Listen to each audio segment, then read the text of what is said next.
Okay. The meeting's being recorded. I'm going to mute all. Okay. Hi. So we are in chapter 89, the second shiur. So just a little bit of a recap because it's been 2 weeks, and you need to have a basis of the first half or the first part in order to understand the second part. So we commented the last time that this is one of the longest prokim, and it's got three themes. The first theme is that of chesed. The second theme, which we haven't gone into yet, is malchus, or the kingship, together with the idea that in this world we are missing chesed and we're missing malchus, and how to get it back with the promise of Mashiach.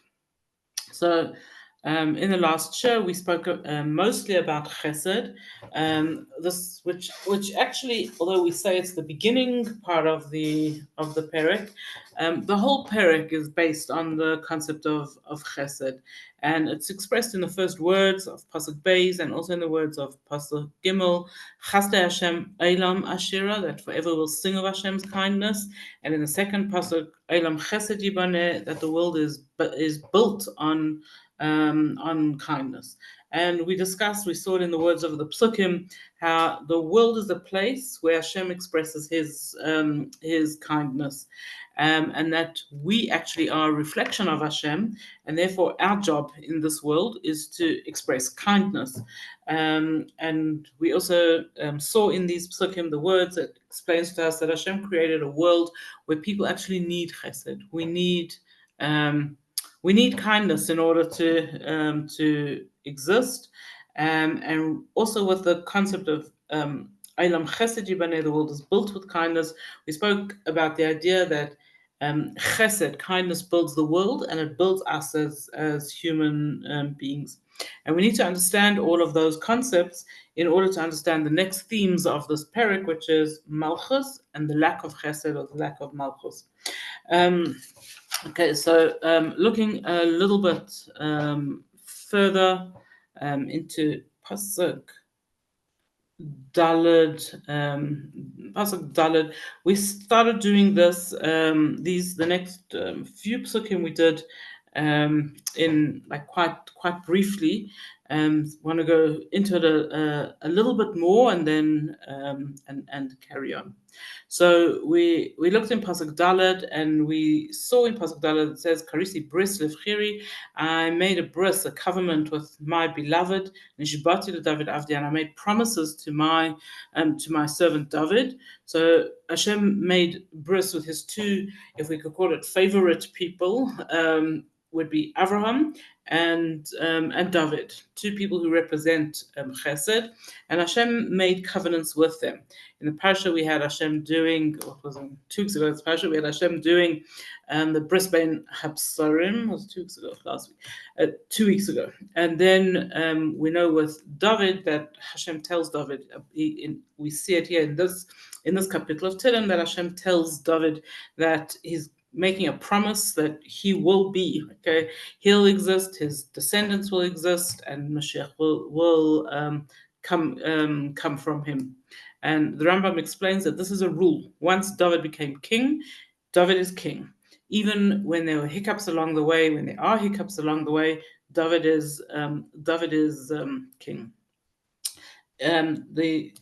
The capital Tilim goes on, and if you look all the way to Pasuk Vav, the Yedu Shamayim Pilecha Hashem, Hashem, the heavens declare your wonders, Af emunascha b'kal kadoshim, and your faithfulness in this holy community. So the first part, which says the heavens declare Hashem's wonders. So this is the heavens. How do they declare Hashem's wonders? Is by doing what Hashem tells them to do. So anyone who has an interest in the heavens and in space and looks up at the heavens will continuously be filled with wonder at what the things in heaven do. The stars move exactly where they meant to move. The planets move where they meant to move. The sun, the moon. The sun comes up every day on its side. The moon is up when it needs to be. And just the fact that they're all doing what they're supposed to do, that is a declaration of the wonder and the power of Hashem. It's not just the planets that are wondering and amazed at the power and declaring the power of Hashem, but the Kahal Kadoshim, the holy um, community, so to speak, also constantly sing Hashem's praise. So we know that the angels sing Hashem's praise. We say that all the time. We say that they're all singing Kadosh, Kadosh, Kadosh, and we know that they're saying Baruch Kavod Hashem, and we know that they're saying Baruch Shem, and they are saying lots of other things. So there's a continuous chorus or continuous choir, whichever way you like to think about it, of various angels who are singing about the greatness of Hashem. The Medrash over here says that there's even angels who sing praise to Hashem constantly, continuously, without stopping even to take a breath. And the Medrash explains that there is a group of angels who have 1,000 mouths, and each mouth has 1,000 tongues, and they are all moving in praise of Hashem all the time. We also have the concept which we've mentioned a few times, I'm sure most of you are familiar with, the idea of Perek Shira, a whole sefer which documents the praises that everything in this world sings to Hashem at its right time. So in Perek Shira it tells you the sun sings and the dogs sing and the mouse sings and the wind sings, and so everything is constantly praising Hashem. And so continues the next two psukim, speaking about the praise that everything is singing of Hashem. Kimi v'sachak yarech l'Hashem. Who in the skies compares to Hashem? Yidmei Hashem bivnei Elin. Who, even among the angels, seem a little bit even like Hashem. Kel na'aratz b'sod kadoshim rabba. Hashem is he's feared in the up in the heavens, v'neira al kol svivav, and he's feared by all those who surround him. Hashem Elokei tzvakos, Hashem, the God of the angels. Michamecha, who is like you? Chasin ka, you are mighty. Ve'emunascha svivesecha, and your faithfulness surrounds you all the time. And so the commentaries discuss this concept of who is like you, Hashem, and say, interestingly, what does it mean, who is like you, Hashem? So the commentaries, Rashi actually gives, he says, even what is like so amazing about Hashem, that even when people defy him, he carries on, he allows them to be, he allows them to prosper, and gives the example of Titus. Titus he blasphemed Hashem all the time. He went so far as at the time of the destruction of the Beis HaMikdash, he opened up a Sefer Torah in the Holy of Holies, and on the Sefer Torah he lay there together with a prostitute, and yet Hashem let him prosper for a while. Chassin, you so strong, but you allow humans to do that. He also, the commentary say, what does it mean? Who is like you, Hashem? And this is the concept of hashgacha pratis. So the Baal Shem Tov tells us that not only are the big amazing hashgacha pratises specific care from Hashem, and gives the example of Boaz and Rus, that Boaz's wife dies just as Rus arrives in Eretz Yisrael. That's like, to our minds, that's wow, it's hashgacha pratis. But the Baal Shem Tov says much more than that. That when a leaf falls from a tree, many times that leaf twirls around as it reaches until it reaches the ground, and where it reaches the ground, and whether it falls this way or that way, each of that is hashgacha pratis. Hashem taking specific care of every single thing in this world, even that little leaf. Micha, who is like you, Hashem? Who, like, how is this? And then he carries on and he says, Ata Moshel Begeus Hayam. You, Hashem, rule the waves of the sea. B'shoy Galov Ato Teshabchem. When its waves blow, you restrain them. You hold them. And David HaMelech uses the example of the sea, which all of us know from standing near the sea, that from just watching the sea, you can see Hashem's power. You have no questions at all about Hashem's power, and especially when it's an angry sea, it's bad weather, and you see the like thing, you just see the absolute power of Hashem. And the Mephoshim ask the questions which we probably ask but don't say them out like out loud. How does it happen that the waves come in and then they know exactly where they should go up to, and then they go back, and when there's a storm they come further, and then there can be like a big event, a tsunami, and everything around gets destroyed, and the people who saw it, who witnessed it, see these enormous waves in it, and then the next very short time the sea goes back to its normal calm self, with the waves coming nicely and gently in and going out. So when we look at the sea, we understand Hashem's power in all different aspects of it. And even when we speak about the great miracles that Hashem did, one of the first miracles we mention is the splitting of the sea, the splitting of the Yam Suf. So David HaMelech says over here, he says, one of the places where we can see your absolute greatness, Hashem, is in the sea and the way the sea runs. He continues. We're still talking about the greatness of the sea and the miracles Hashem does, and especially talking about the splitting of the sea. It says David HaMelech, Ato Dikiso Chechalal Rahav. You crushed the arrogant Egyptians like a chalal, like a corpse. Bizra uzcha, with your mighty arm. Pizarta oivecha, you scattered your enemies. And from here, a lot of the midrashim that explain to us what actually happened at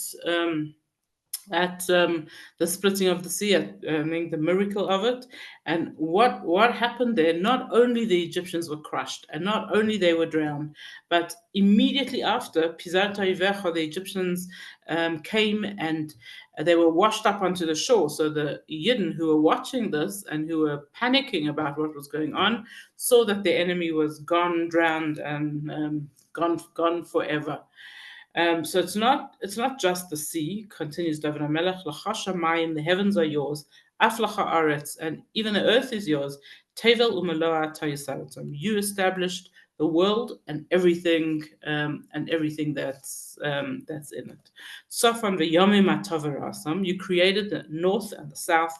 Tavar v'Chermon, the mountains of Tavar and the mountains of Hermon, b'shimcha iranenu, they rejoice in your glory. So the sea is the one thing that impresses us about Hashem, and now David brings us another example of something in nature that makes us realize the power of Hashem, and that's the mountains. It says a person cannot look at a great mountain without feeling the wow aspect of Hashem. I remember when we were living in Cape Town, there was a rebbe, a rebbe who came from a group of Chassidim overseas. He came to South Africa to collect, and he said, how is it that the people of Cape Town are not all God-fearing? Every single one of them should be jumping and begging and pleading to do Hashem's mitzvahs. They look this way and they see this big mountain. They look that way and they see the sea.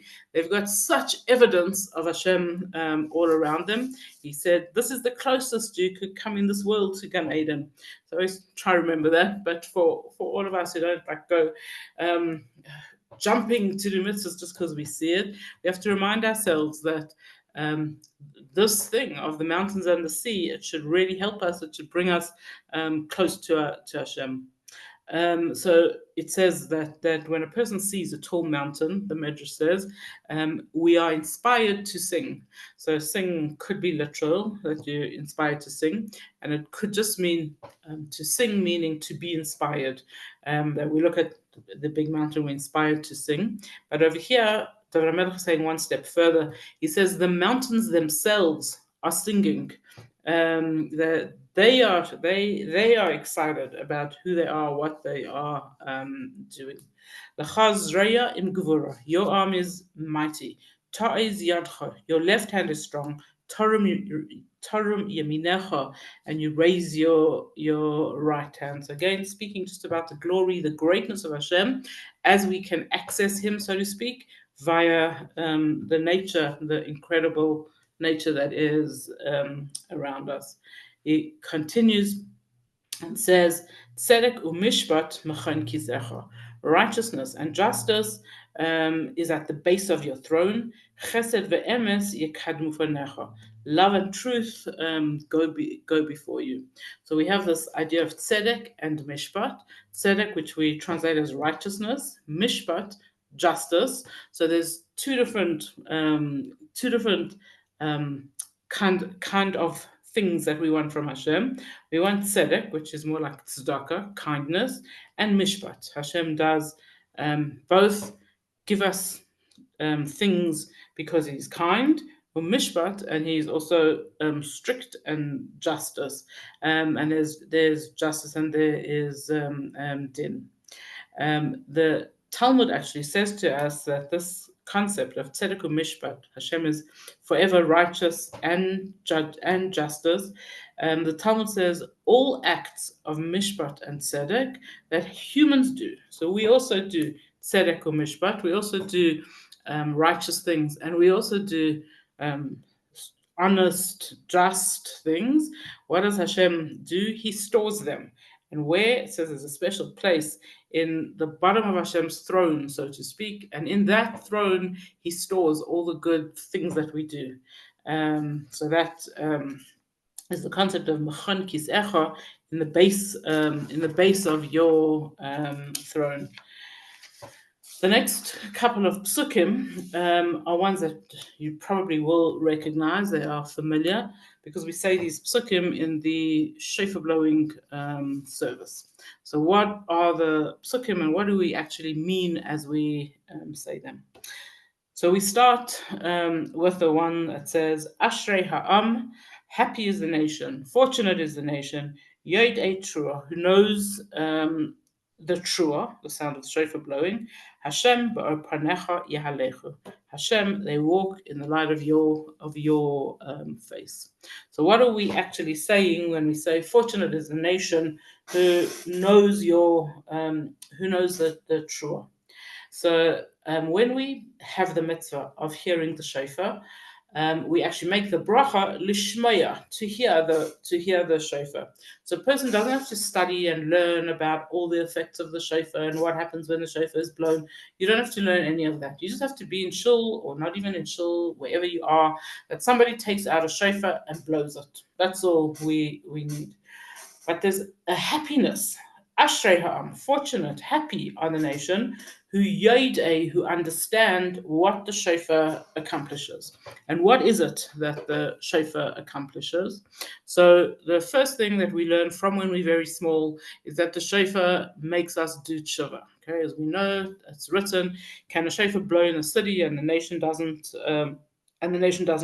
tremble? So everyone who hears the shofar does some level of tshuva. Some people do more, some people do less, but everybody is affected by the sound of the shofar, and that helps us as we face the year.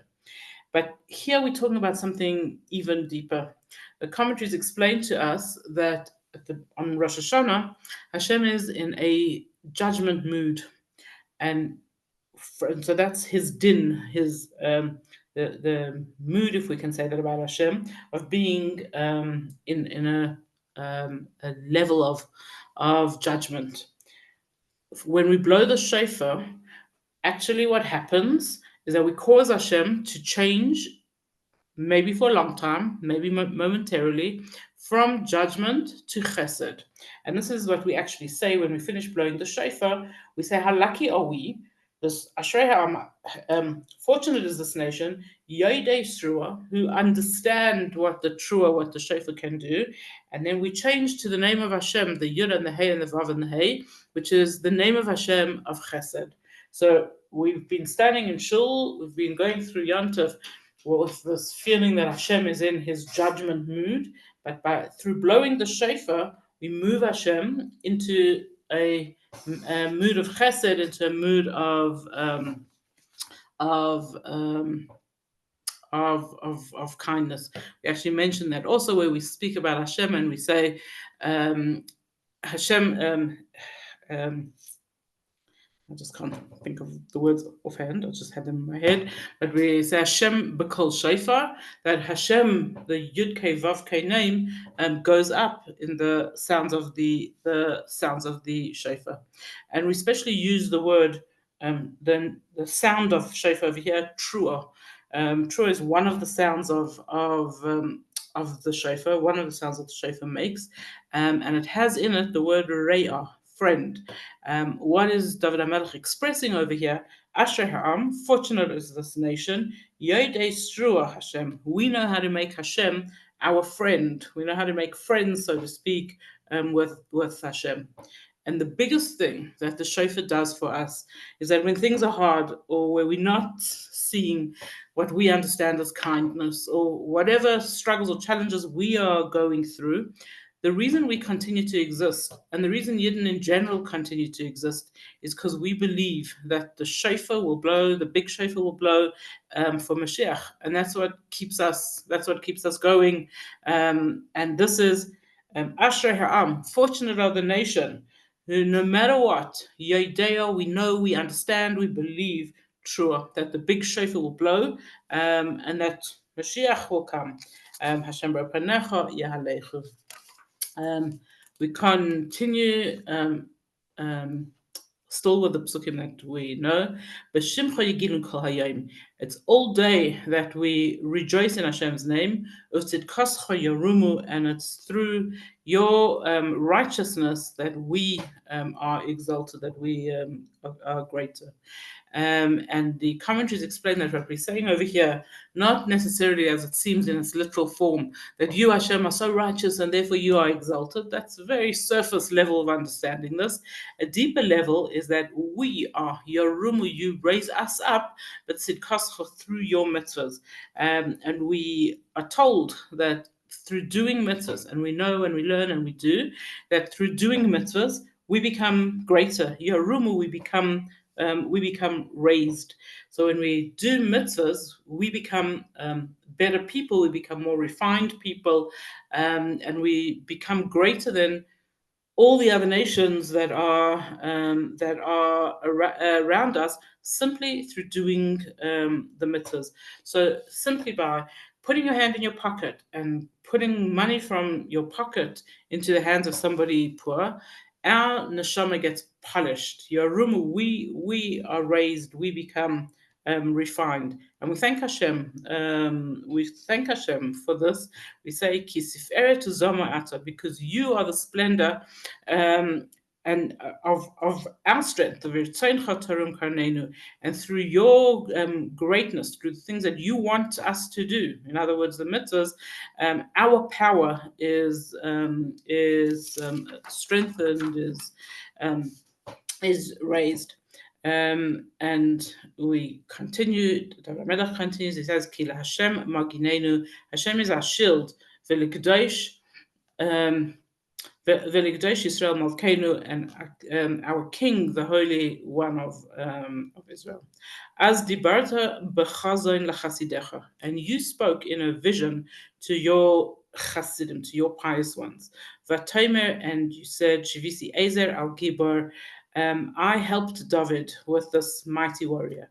Harimoisi Bachur Ma'am, and I raised this man who was chosen just from